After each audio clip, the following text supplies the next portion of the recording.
ಈಗ ಒಂದು ನಿಮಿಷ, ನೀವು ಹೇಳಿದ್ದೀರಿ, ನನ್ನ ಗಮನಕ್ಕೆ ತಂದಿದ್ದೀರಿ. ಅದಕ್ಕೆ ಮುಂಚೆ ಸಾರಾ ಗೋವಿಂದ್ರವರು ಅದೇ ಪ್ರಸ್ತಾಪನ ಇಟ್ಟಿದ್ರು.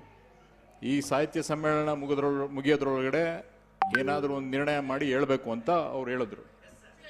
ಅದ್ರ ಪ್ರಕಾರವಾಗಿ ಸಮಿತಿಯವ್ರ ಜೊತೆ ಚರ್ಚೆ ಮಾಡಿ ಅಧಿಕಾರಿಗಳು ಯಾವ ಥರ ಒಂದು ನಿಲುವನ್ನು ತಗೋತಾರೆ ಅದನ್ನು ಮಾತಾಡಿ ಹೇಳ್ತೀನಿ.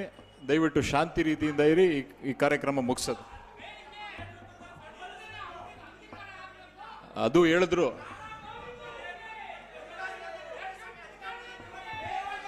ನಾನು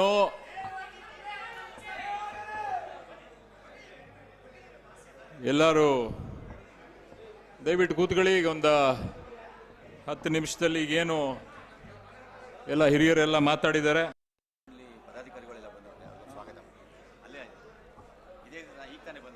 ಎಲ್ಲ ವಾಣಿಜ್ಯ ಮಂಡಳಿ ಪದಾಧಿಕಾರಿಗಳು ಬಂದಿದ್ದೀರಿ. ನಿಮ್ಗೆಲ್ಲರಿಗೂ ಸ್ವಾಗತ ಹೇಳಕ್ಕೆ ಇಷ್ಟಪಡ್ತೀನಿ. ವಾಣಿಜ್ಯ ಮಂಡಳಿಯ ಪದಾಧಿಕಾರಿಗಳು, ಅಧ್ಯಕ್ಷರು ಎಂ ನರಸಿಂಹಲು ಅವರು, ದಯವಿಟ್ಟೆಲ್ಲ ಶಾಂತಿ ರೀತಿಯಿಂದ ಇದ್ದರೆ ಒಂದು ಸ್ವಲ್ಪ ಹೊತ್ತಲ್ಲಿ ಕಾರ್ಯಕ್ರಮನ ಮುಗಿಸದ. ಏನು ಇದು 87ನೇ ಸಾಹಿತ್ಯ ಸಮ್ಮೇಳನ ಪ್ರಯುಕ್ತ ಗೋಷ್ಠಿಯನ್ನು ಹಮ್ಮಿಕೊಂಡಿದ್ದೀವಿ. ಇಲ್ಲಿ ವಿಷಯ ಕರ್ನಾಟಕದ ಚಿತ್ರಣ ಬದಲಿಸಿದ ಚಳುವಳಿಗಳು. ವೇದಿಕೆ ಮೇಲಿರುವಂಥ ಸಾರಾ ಗೋವಿಂದ್ರವರೇ, ಅವರು ಸಂಕ್ಷಿಪ್ತವಾಗಿ ಕರ್ನಾಟಕದ ಏನು ಡಾಕ್ಟರ್ ರಾಜ್ಕುಮಾರ್ ಅಭಿಮಾನ ಸಂಘದ ವತಿಯಿಂದ ಇಲ್ಲಿ ಬಂದಿರೋಂಥದ್ದು, ಅವರು ನಡೆದಂಥ ಚಳುವಳಿಗಳ ಬಗ್ಗೆ ಯಾವ್ಯಾವ ಥರ ಕನ್ನಡ ಪರ ಚಟುವಟಿಕೆಗಳು ಮತ್ತು ಯಾವ ಥರ ನಮ್ಮ ತಂದೆಯವ್ರ ಜೊತೆ ಹೋರಾಟ ಮಾಡಿದ್ದನ್ನು ಪ್ರಸ್ತಾಪ ಮಾಡಿದ್ರು ನನ್ನ ಜೊತೆ.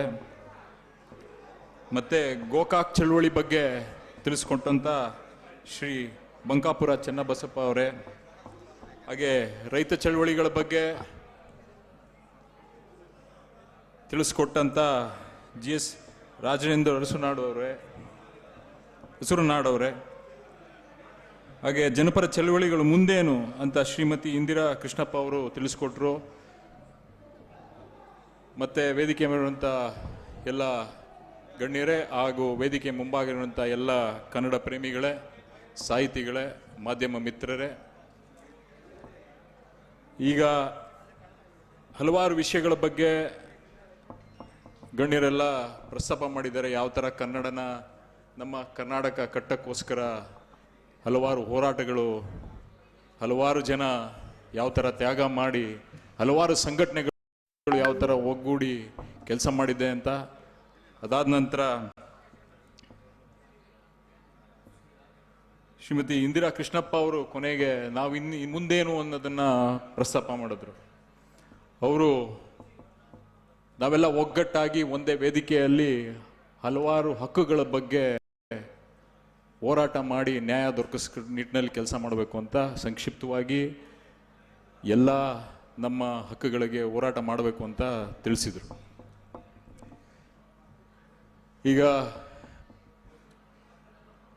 ಬಂಕಾಪುರ ಚೆನ್ನಬಸಪ್ಪ ಅವ್ರು ಹೇಳಿದ್ರು, ಇಲ್ಲಿ ಬರ್ಕೊಬಂದು ಇಲ್ಲಿ ಭಾಷಣ ಮಾಡೋದು ಅಂದರೆ ನಮಗೆಲ್ಲ ಕಷ್ಟ. ಆದರೆ ನಾನು ಬರ್ಕೊಬಂದಿದ್ದೀನಿ, ಬರ್ಕೊಂಡು ಬಂದಿರಿ.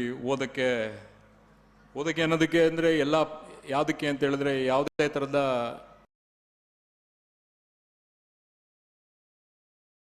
ಥರದ ವಿಷಯಗಳು ಬಿಟ್ಟು ಹೋಗಬಾರ್ದು, ಅದನ್ನು ನಿಮಗೆ ಮುಂದೆ ಪ್ರಸ್ತಾಪ ಮಾಡಬೇಕು ಅನ್ನೋ ಒಂದು ನಿಟ್ಟಿನಲ್ಲಿ ಮಾಡ್ಕೊಂಡಿದ್ದೀನಿ. ಚಳುವಳಿಗಳು ಹುಟ್ಟುವುದೇ ಸಾಮಾಜಿಕ ಆರ್ಥಿಕ ನ್ಯಾಯಗಳನ್ನು ಸರಿಪಡಿಸುವುದಕ್ಕಾಗಿ ಮತ್ತು ಬದಲಾಯಿಸುವುದಕ್ಕಾಗಿ. ಸ್ವಾತಂತ್ರ್ಯ ನಂತರ ಕರ್ನಾಟಕದಲ್ಲಿ ನಡೆದ ಹಲವಾರು ಮಹತ್ವದ ಚಳುವಳಿಗಳು ರಾಜ್ಯದ ಆರ್ಥಿಕ, ಸಾಮಾಜಿಕ ಮತ್ತು ಸಾಂಸ್ಕೃತಿಕ ಬದುಕಿನ ಮೇಲೆ ಆಳವಾದ ಪ್ರಭಾವ ಬೀರಿವೆ. ಈ ಚಳುವಳಿಗಳು ರೈತರ ಹಕ್ಕುಗಳು, ಭೂ ಸುಧಾರಣೆ, ಜನಸಂಖ್ಯೆ ಹಂಚಿಕೆ, ದಲಿತರ ಹಕ್ಕುಗಳು ಮತ್ತು ಪರಿಸರ ಕಾಳಜಿಗೆ ಪ್ರಾಧಾನ್ಯತೆ ನೀಡಿವೆ. 1990ರ ನಂತರ ಹಲವಾರು ಜನ ರೈತ ಹೋರಾಟಗಾರರು ನಡೆದ ಚಳುವಳಿಗಳು ರೈತ ಮತ್ತು ಗ್ರಾಮೀಣ ಸಮುದಾಯಗಳಿಗೆ ಹೊಸ ದಾರಿ ತೋರಿವೆ. ಇದೇ ಸಮಯದಲ್ಲಿ ದಲಿತ ಸಂಘರ್ಷ ಸಮಿತಿ ಮತ್ತು ಪ್ರಗತಿಪರ ಸಂಘಟನೆಗಳು ಸಾಮಾಜಿಕ ನ್ಯಾಯದ ದೃಷ್ಟಿಯಿಂದ ರಾಜ್ಯದಲ್ಲಿ ಹೊಸತೊಂದು ಸಂಚಲನ ಉಂಟು ಮಾಡಿದ್ದವು. 1956ರಲ್ಲಿ ಶುರುವಾದಂಥ ಕರ್ನಾಟಕ ಏಕೀಕರಣ ಚಳುವಳಿ, ಕನ್ನಡಿಗರ ಪ್ರತ್ಯೇಕ ರಾಜ್ಯಕ್ಕಾಗಿ ಹೋರಾಟ ನಡೆಯಿತು. ಈ ಚಳುವಳಿಯು ಕನ್ನಡ ಭಾಷೆ ಮತ್ತು ಸಾಂಸ್ಕೃತಿಕ ಐಕ್ಯತೆಗೆ ದಾರಿ ತೆರೆಯಿತು. ವಿವಿಧ ಪ್ರಾಂತ್ಯಗಳ ಕನ್ನಡಿಗರು ಒಂದುಗೂಡಿಸಿತು ಮತ್ತು ಕರ್ನಾಟಕ ಏಕೀಕರಣದ ಕನಸು ನನಸಾಯಿತು.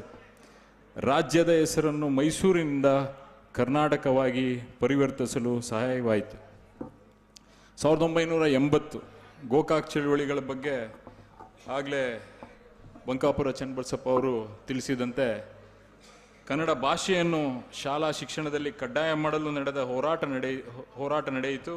ಡಾಕ್ಟರ್ ರಾಜ್ಕುಮಾರ್ ಮತ್ತು ಇತರ ಸಾಂಸ್ಕೃತಿಕ ವಲಯದ ಮುಖಂಡರು ಹೋರಾಟದ ಮುಖ್ಯ ಭಾಗವಾದರು. ಕನ್ನಡಿಗರ ಹೆಮ್ಮೆಗೆ ಮತ್ತು ಭಾಷೆ ಅಧಿಪತ್ಯಗೆ ಪ್ರತಿಷ್ಠೆಗೆ ಪ್ರೋತ್ಸಾಹ ನೀಡಿತು. ರಾಜ್ಯದ ಸಾಂಸ್ಕೃತಿಕ ಬುನಾದಿಯನ್ನು ಮತ್ತಷ್ಟು ಬಲಪಡಿಸಿತು.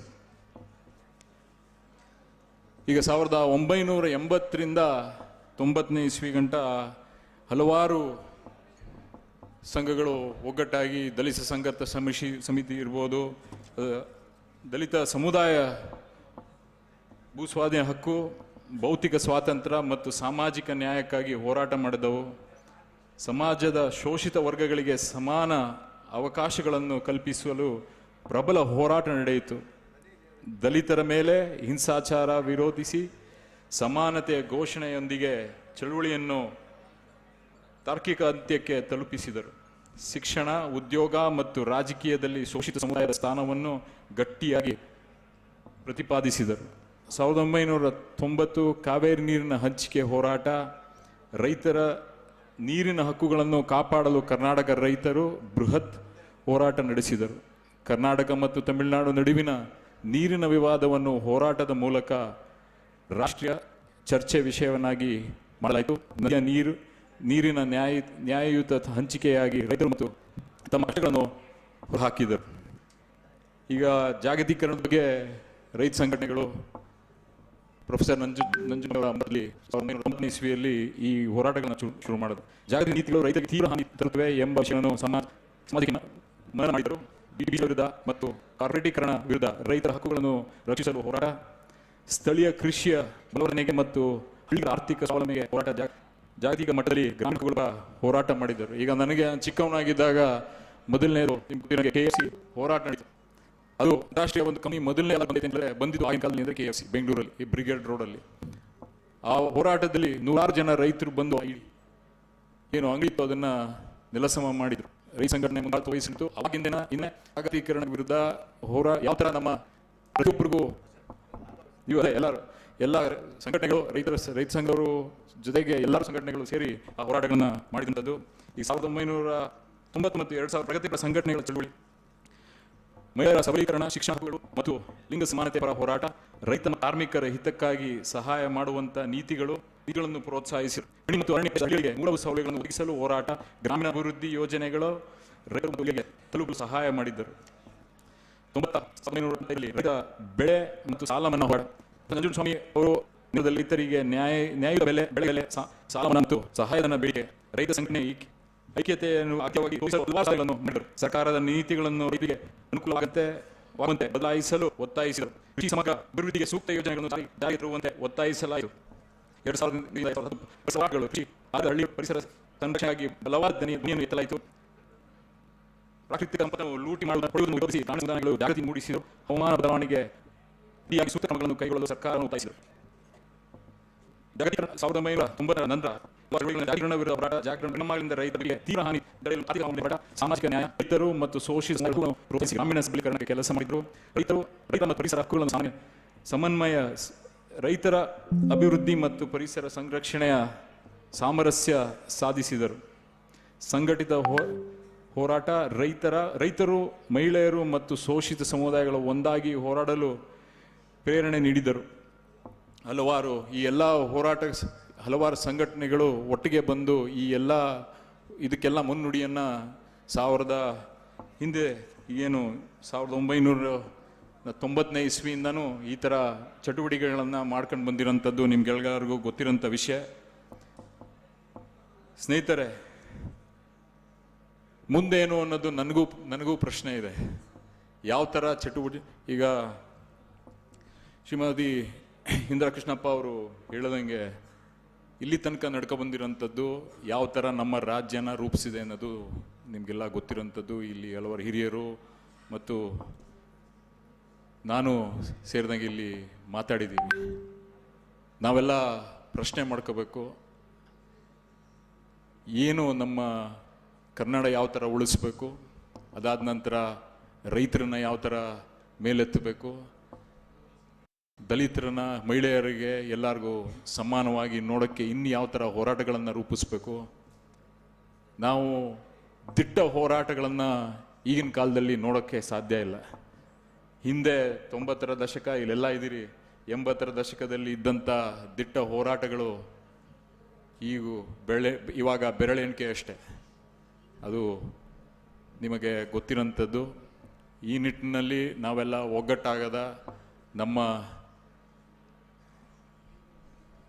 ಏನು ಹಕ್ಕುಗಳಿಗೆ ಹೋರಾಟ ಮಾಡಬೇಕು ಎಲ್ಲ ಒಗ್ಗಟ್ಟಾಗಿ ಕೆಲಸ ಮಾಡೋದ ಅಂತ ಹೇಳ್ತಾ, ಇಷ್ಟು ಕೆಲವು ಚಳವಳಿಗಳಾಗಿ ಉಳಿಯದೆ ನಮ್ಮ ಸಮಾಜದ ಬದಲಾವಣೆಯ ಶಕ್ತಿ ದಲಿತ ಸಂಘರ್ಷ ಸಮಿತಿ ಮತ್ತು ರೈತ ಸಂಘಟನೆಗಳು, ಪ್ರಗತಿಪರ ಸಂಘಟನೆಗಳು,